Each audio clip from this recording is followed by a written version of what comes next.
আপনারা সভা করবেন তা নিষিদ্ধ করতে হবে বা বাধা দিতে হবে, এরকম কোনো আইন নাই। অনেক সংস্কার হয়তো আমরা ভুলে যেতে পারি, বিভ্রান্ত হতে পারি, পথ হারাতে পারি, সে কারণে এটা কিপ ইট আপ।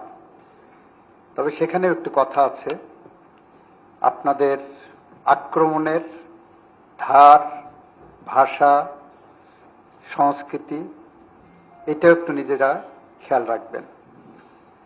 এমনভাবে কথা বলবেন যে যেমন লুটপাটে ব্যস্ত হয়ে গেছি। আমি আইনমন্ত্রী, আপনারা খোঁজ নেন, অ্যাটর্নি জেনারেল ছিলাম, কোনো দুর্নীতির সাথে কখনো নিজেকে সম্পৃক্ত করিনি, ইনশাল্লাহ করার কোনো প্রশ্নই ওঠে না।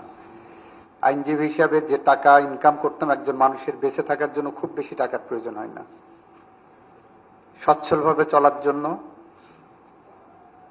খুব বেশি টাকার একজন মানুষের জীবনে লাগে না। তো ততটুকু ইনকাম করার সামর্থ্য আল্লাহ আমাকে দিয়েছিলেন এবং সেটা দিয়ে আমরা চলতে পারি। এখানে সংবিধান সংস্কার কমিটি নিয়ে মনিরা একটা কথা বলেছেন, আমাদের রাষ্ট্র সংস্কার থেকে একটা প্রশ্ন করেছেন যে আমরা কোনো আইন আছে কিনা যে আপনারা সভা করবেন তা নিষিদ্ধ করতে হবে বা বাধা দিতে হবে, এরকম কোনো আইন নাই।